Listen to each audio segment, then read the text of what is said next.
এবার প্রতিরক্ষা মন্ত্রী রাজনাথ সিং এর মুখেও সিএএ প্রসঙ্গ। ইস্যুর আকাল রয়েছে বিরোধীদের, তাই বারবার সিএএ নিয়ে অপপ্রচার হচ্ছে।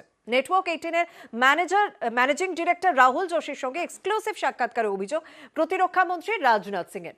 পদ্মের টার্গেট 2019-এর রেজাল্ট দ্বিগুণ করার, 36টি আসন এ রাজ্যে পাবে বিজেপি, প্রত্যয় রাজনাথ সিং। सीएए पहली बार आप जब होम मिनिस्टर थे तब आया था, पारित भी हो गया था, उसके बाद फिर वापस जो है दोबारा आप लोग लाए। और इस बार जब सीएए की बात कर रहे हैं, जब रूल्स नोटिफाई हुए हैं, तो पहली बार बहुत इसका देश वेश में काफी खिलाफ लोग इसके प्रदर्शन भी हुए थे।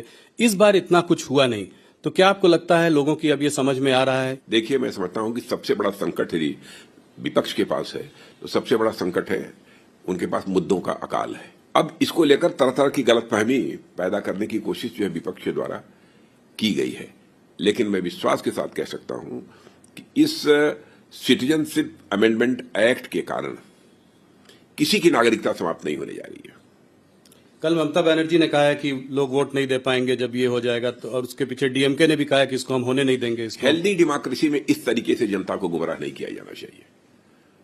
और मैं समझता हूं ममता जी को भी जानकारी होगी इस सच्चाई की कि इस नागरिकता कानून यानी सिटीजनशिप अमेंडमेंट एक्ट के कारण किसी की नागरिकता जाने वाली नहीं है। अगर क्रोनोलॉजिकली देखें तो सीएए के बाद नेशनल रजिस्टर ऑफ सिटीजन्स भी आना चाहिए, एनआरसी आना चाहिए, इसके बारे में क्या बुरा है? जो भारत के नागरिक हैं, ये उनका रजिस्टर तैयार होता है, इसमें किसी को क्यों आपत्ति होनी चाहिए?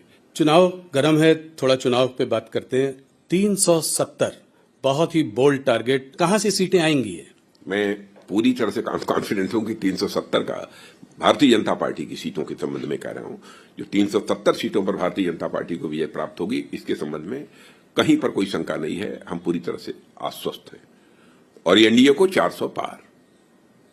नहीं, ये तो बहुत बड़ा नंबर है। क्या और ये इस आधार पर कह रहे हैं जी कि जनता का जिस तरीके से विश्वास हम लोगों को प्राप्त हो रहा है, भारतीय जनता पार्टी एनडीए और हमारे प्रधानमंत्री मोदी जी को जिस तरीके से प्राप्त हुआ है, उस आधार पर इंटेलिजेंस एजेंसीज का जो इस्तेमाल हो रहा है, ऑपोजिशन कह रही है, वो सिर्फ ऑपोजिशन लीडर्स को हैरेस करने के लिए हो रहा है। वो कहते हैं कि ज्यादातर इसमें ऑपोजिशन लीडर्स को ही हैरेस किया जाता है, यहां तक कि 2 मुख्यमंत्रियों को भी आपने जेल के सलाखों के पीछे भेज दिया है। अपोजिशन का यह आरोप पूरी तरह से तथ्यों से परे है, पूरी तरह से निराधार है। एजेंसी अपना काम कर रही है, करप्शन को हम रूट आउट करना चाहते हैं, न रूट आउट हो तो कम से कम मिनिमाइज तो हम करना चाहते हैं, हमारा यही एफर्ट है। और उसके लिए एजेंसी यदि अपना काम कर रही है और लगता है विपक्ष को एजेंसी गलत काम कर रही है, गलत तरीके से लोगों को फंसाया जा रहा है, तो उसको लेकर वह कोर्ट भी जा रहे हैं। तो कोर्ट से उनको जो रिलीफ मिलनी चाहिए वो क्यों नहीं रिलीफ मिल रही है? क्या आप ये कह देंगे कि कोर्ट के ऊपर हम लोगों ने अपना प्रभाव जमा रखा है? बंगाल में आपको क्या लग रहा है? पिछली बार एक अच्छा प्रदर्शन था, 18 सीटें आई थी 40 में, 18। उसके बाद आप विधानसभा का चुनाव हारे, जीत का माहौल बना हुआ था, मगर सिर्फ 77 सीटें ले आए। और इस बार क्या देख रहे हैं आप? आपको क्या लग रहा है? इतनी बात तो पक्की है कि पहले से अधिक सीटों पर विजय प्राप्त होगी। कितनी अधिक?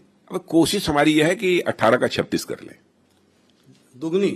हाँ, कोशिश तो यही है और विश्वास भी है जी, प्रयत्न भी है और विश्वास भी है। तो पहले आप, मुझे लगता है, नेता जिन्होंने 36 का आंकड़ा दे दिया, बहुत बड़ा आंकड़ा दिया। हाँ, इसे डबल करना ही चाहते हैं। अमित शाह जी भी 25 से कह रहे थे ऊपर आएगी। नहीं, उन्होंने कहा होगा, लेकिन मुझे लगता है कि टारगेट हम लोगों का तो 36 का है। संदेश खाली जैसी जिस प्रकार की दुर्भाग्यपूर्ण घटना घटित हो रही थी और बिल्कुल चुप्पी साधे हुए वहां की राज्य सरकार बैठी थी, और आपने देखा होगा कोर्ट ने भी लताड़ा है जी राज्य सरकार को।